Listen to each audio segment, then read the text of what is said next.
রাজশাহীর মানুষ সবসময় শান্তিপূর্ণ এবং প্রত্যেকটা ভোটের রাজশাহীর মানুষ আগ্রহী। আমি আশা করছি রাজশাহীতে 6টি আসনে এবং এই মহানগরীতে রাজশাহী 2-এ অত্যন্ত সুন্দর নির্বাচন হবে, এটা আমার দৃঢ় বিশ্বাস। স্বতঃস্ফূর্ত মানুষ এই নির্বাচনে অংশগ্রহণ করবে এবং নির্বাচনে ভোট প্রদানের দিক দিয়ে রাজশাহীর অবস্থান অতীতের মতো এবারও অনেক ভালো এবং সবচেয়ে বেশি হবে। আমরা এখানে সবাই ভাই ভাই। আমাদের ইতিমধ্যে অত্যন্ত সৌহার্দ্যপূর্ণ পরিবেশে নির্বাচন হচ্ছে। এ ধরনের কিছু কথা কেউ বলে এটা ব্যক্তিকেন্দ্রিক হতে পারে। রাজশাহীর মানুষ দেখছে রাজশাহী শান্তির মহানগরী।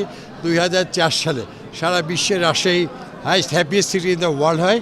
এই মর্যাদা রাজশাহীবাসী অতীতেও রেখেছে, আগামী দিনও রাখবে, এটা আমার দৃঢ় বিশ্বাস। প্রশাসন সবার সঙ্গে সুন্দরভাবে করছে, আর আমি বিশ্বাস করি যে রাজশাহীর প্রতিটি পরিস্থিতি রাজশাহীর প্রশাসনের অন্তর্গত এবং মানুষের অনুকূল্য।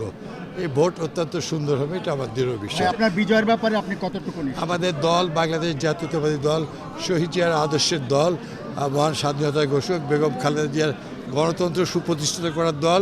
এখন এই মুহূর্তে সারা বিশ্বের অত্যন্ত জনপ্রিয় আমাদের প্রাণপ্রিয় নেতা জনাব তারেক রহমান নিরবিচ্ছিন্নভাবে 17 বছর দলকে সুসংগঠিত করেছে। আমি বিশ্বাস করি অবশ্যই এর ফলাফল 1991 সাল এবং 1996 এবং 2001 সালে বিএনপি যেমন নিরঙ্কুশ বিজয় সংগঠিত করেছিল সেটাই করবে।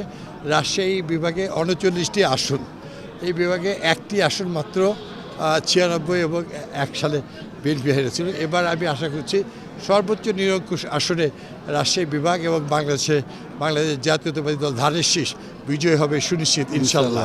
না, রাজশাহীতে কোনো নিরাপত্তার সংখ্যা নাই। আমি তো রিক্সায় করেই ঘুরি, সাধারণ কর্মীরা তো ওইভাবেই ঘুরে। Rajshahi happy city.